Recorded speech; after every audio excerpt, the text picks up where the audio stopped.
एक अच्छे डेवलपर की जो बेस्ट प्रैक्टिस होती है ना, वो होता है उसका फाइल स्ट्रक्चर। जब भी कोई न्यू प्रोजेक्ट स्टार्ट करते हैं, हमने अपने फोल्डर को कैसे रखना है, हमारी फाइल्स किस स्ट्रक्चर में होनी चाहिए, हमारे फोल्डर कौन कौन से होने चाहिए जो कि स्टार्टिंग के लिए रिक्वायर्ड होते हैं। तो इस वीडियो में हम देखेंगे कि हमारा फाइल स्ट्रक्चर क्या होना चाहिए एज अ बिगनर। बहुत से बच्चे, बहुत से लड़के, बहुत से लोग ये गलती करते हैं कि अपना फाइल स्ट्रक्चर को फॉलो नहीं करते हैं और सारी फाइलें एक ही साथ एक ही फोल्डर में रखते हैं, जिससे उनको बहुत ज़्यादा इश्यूज आते हैं और कोई भी डेवलपर उनके कोड को अगर देखता है तो उसको भी समझने में बहुत मसला होता है। तो इस स्ट्रक्चर को अगर आप फॉलो करेंगे तो आपके जो भी प्रोजेक्ट्स होंगे वो एक बहुत अच्छे फ्लो में चलेंगे। आप भले आप वो फिर एक पेज का प्रोजेक्ट बना रहे हो या 100 पेज का प्रोजेक्ट बना रहे हो, आप इजीली उसको अंडरस्टैंड कर सकोगे और अपना फाइल पाथ जो भी आप कोडिंग में डिफाइन कर रहे होगे वो इजीली असाइन कर सकोगे। तो स्टार्ट करते हैं वीडियो और देखते हैं कि फाइल स्ट्रक्चर क्या होगा और हमें किन किन बातों का ख्याल रखना चाहिए। याद रखिएगा, ये फाइल स्ट्रक्चर वो है जो प्रोफेशनल कंपनीज में यूज़ होता है और मोस्टली मैं भी इसी पैटर्न पे काम कर रहा होता हूँ। तो स्टार्ट करते हैं वीडियो और देखते हैं कि फाइल स्ट्रक्चर कैसे बनता है।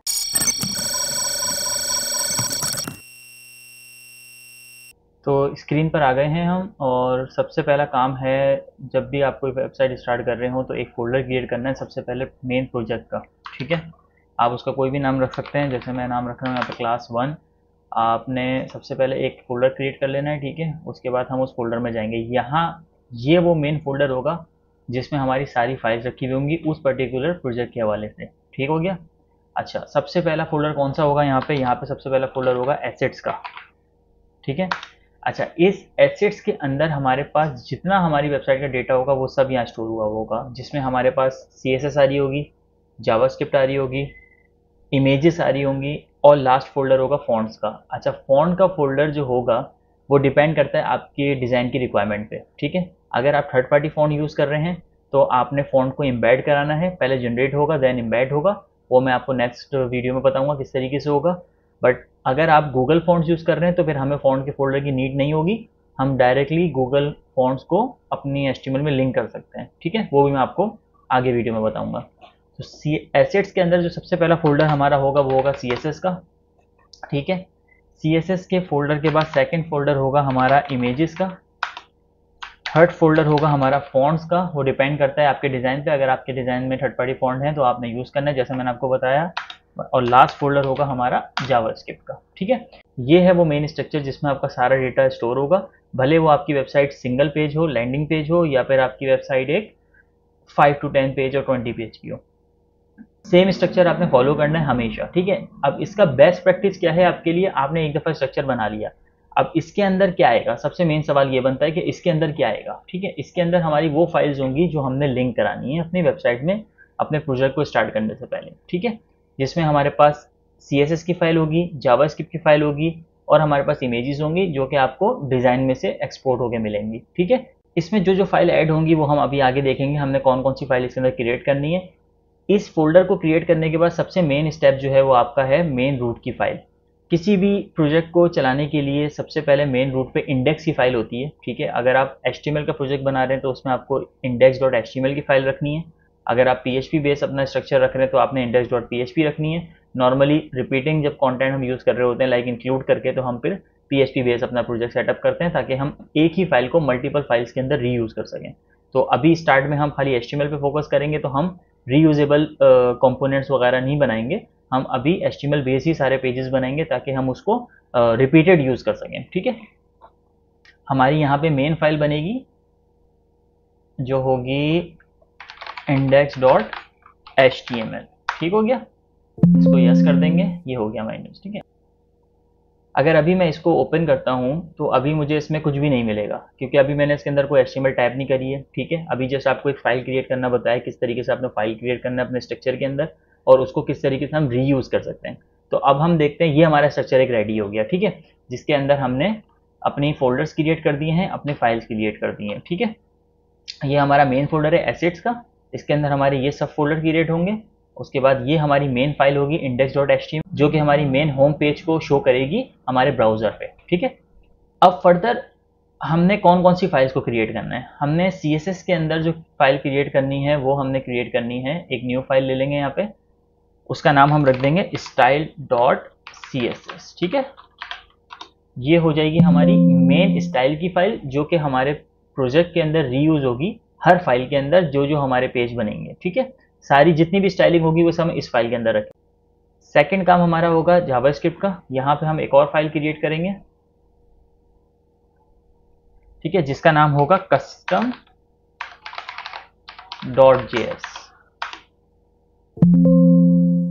ठीक है। इसमें हम अपने जावास्क्रिप्ट से रिलेटेड जितना भी काम होगा, वो स्लाइडर से रिलेटेड हो, हमारी कोई क्लिक की फंक्शनलिटी हो, हमारी कोई मेन्यू ओपनिंग की फंक्शनलिटी हो, वॉट एवर जो भी हम जावास्क्रिप्ट यूज़ करेंगे वो सब हम अपनी custom.js के अंदर रखेंगे, जो भी हम अपनी सेल्फ रिक्वायरमेंट के हिसाब से अगर हम कोई जावास्क्रिप्ट यूज़ कर रहे हैं, ठीक है। अगर हम कोई थर्ड पार्टी लाइब्रेरी यूज़ करेंगे, लाइक स्लाइडर हो गया, मल्टीपल चीज़ें होती हैं जो कि थर्ड पार्टी होती हैं, हमें जस्ट स्क्रिप्ट को कॉल करना होता है और उसको यूज़ करना होता है, तो हम जितनी भी जावास्क्रिप्ट से रिलेटेड फाइल्स होंगी वो सब हम जावास्क्रिप्ट के अंदर फोल्डर के अंदर रखेंगे। उसके बाद हमारा थर्ड काम होगा इमेजेस का, ठीक है। यहाँ पे हमारी सारी इमेजेस होंगी जो जो हम फाइल में यूज़ कर रहे होंगे, वो हमारी होम पेज से रिलेटेड हो, अबाउट अस के से रिलेटेड हो, तो उसको भी हम थोड़ा सा कैटेगराइज करेंगे।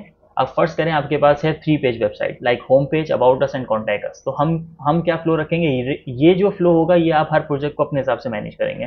तो यहाँ पे हम सबसे पहले एक फोल्डर बनाएंगे होम का, देन हम सेकंड फोल्डर बनाएंगे अबाउट अस का, ठीक है, about us, and third folder बनाएंगे कॉन्टैक्ट डैश अस, और फोर्थ फोल्डर बनाएंगे अदर्स का, ठीक है। अच्छा, इसका फ्लो आपने कुछ इस तरीके से समझना है कि डिज़ाइन जब भी आपको मिला करेगा, अब फर्स्ट करें आपके पास 3 पेजेस वेबसाइट है, तो आपने होम पेज की इमेजेस को एक्सपोर्ट किया है। अब वो सारी इमेजेस कहाँ स्टोर होंगी, वो सारी इमेजेस जो स्टोर होंगी वो होंगी होम पेज के फोल्डर के अंदर, और हम जब होम पेज को डेवलप कर रहे होंगे तो हम सारी की सारी इमेजेस का पाथ जो है वो इस होम फोल्डर से दे रहे होंगे, और इसके अंदर हमारी सारी इमेजेस यहाँ से कॉल हो रही होंगी, ठीक है। तो इससे फ़ायदा ये होगा कि आप आराम से अपनी इमेजेस को भी कैटेगराइज कर सकते हैं कि कौन सी इमेज कहाँ से आ रही है। बल्क ऑफ इमेजेस होंगी तो आप इजीली उसको मैनेज कर सकते हो, ठीक है। सेम प्रोसेस आप हर पेज के लिए करोगे, भले वो 1 पेज हो, 2 पेज हो या 10 पेज हो, ठीक है। अदर्स का मतलब होता है कि रिपीटेड इमेजेस।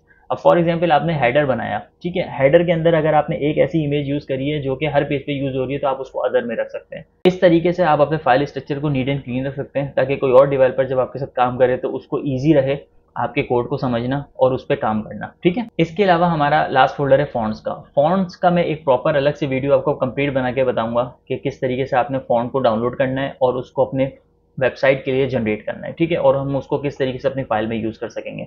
तो हम इसी फोल्डर को कंटिन्यू करेंगे आगे की वीडियो में, और हम इसको स्टेप बाय स्टेप एक वेबसाइट की तरफ लेके चलेंगे, किस तरीके से हम एक फ्रेश फाइल स्ट्रक्चर से एक 1 पेज वेबसाइट को क्रिएट कर सकते हैं।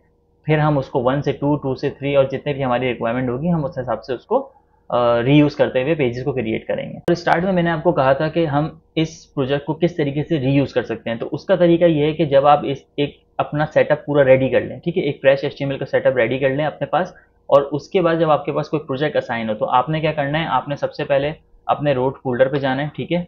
आपने इसका एक क्लोन लेना है, आपने इस फाइल को जो मेन फोल्डर है उसके अंदर चेंजेस नहीं करनी है, ठीक है। आपने अपने फोल्डर का क्लोन लेना है, ठीक है, उसमें आपने चेंजेस करनी है। उसके बाद आपने इसका अपना प्रोजेक्ट 1 जो भी आपने नाम देना आप उसको नाम दें, ठीक है। उसके बाद आप इन फोल्डर्स के अंदर अपनी HTML को स्टार्ट कर दें, अपने डेटा को यूज़ करना शुरू कर दें। देन आपके पास जब भी नेक्स्ट प्रोजेक्ट हो तो आपके पास एक बैकअप पड़ा रहेगा आपके फ्रेश प्रोजेक्ट का, आपके फ्रेश HTML सेटअप का, जिसको आप रीयूज़ कर सकते हैं मल्टीपल प्रोजेक्ट्स के लिए, जिससे आपका टाइम सेव होगा। तो ये छोटी छोटी चीज़ें होती हैं जो कि आपका टाइम सेव करती हैं कोई फ्रेश प्रोजेक्ट स्टार्ट करते हुए, क्योंकि आपको अंडरस्टैंडिंग होती है, आपने एक दफ़ा एक HTML सेटअप रेडी करके रख लिया है, तो आप जस्ट उसका क्लोन लेते हो और फ़ौरन उस पर काम स्टार्ट कर देते हो। और इन केस इन फ्यूचर अगर कोई अपडेट आती है, लाइक आपके पास कोई ऐसी लाइब्रेरी यूज़ हो रही है जो कि अपडेट हो गई है, आपने उसको अपडेट करना है या उसको रिप्लेस करना है, तो आपने क्या करना होगा, आपने अपने मेन प्रोजेक्ट में ही जाके अपनी फाइल्स को रिप्लेस करना है। तो ये थी आज की एक शॉर्ट वीडियो जिसमें मैंने आपको कंप्लीट फाइल स्ट्रक्चर के बारे में बताया, आप किस तरीके से फाइल स्ट्रक्चर अपना क्रिएट करेंगे जो कि एक प्रोफेशनल वे पे रहते हुए है, ठीक है। मोस्टली स्टूडेंट जो होते हैं, जो बिगनर्स होते हैं, वो क्या गलती करते हैं, वो ये गलती करते हैं कि जब वो कोई फ्रेश प्रोजेक्ट स्टार्ट करते हैं वो ज़्यादातर जो फाइल्स होती हैं वो सारी एक ही फोल्डर में रख देते हैं, अपनी इमेजेस भी सारी एक साथ रख देते हैं, अपनी फाइल्स जो जो इंक्लूड करी हुई होती हैं वो सब एक ही फोल्डर में रख देते हैं और फिर वहीं से उसकी लिंकिंग कर देते हैं। उसके साथ अगर कोई और डेवलपर उस पर काम करता है तो बहुत ज़्यादा कन्फ्यूजन हो जाती है उन फाइल स्ट्रक्चर को समझना कि किस तरीके से इन चीज़ों को काम किया जाए, कौन सी फाइल कहाँ से आ रही है। तो इन चीज़ों का, बेसिक चीज़ों का आपने ख्याल रखना है।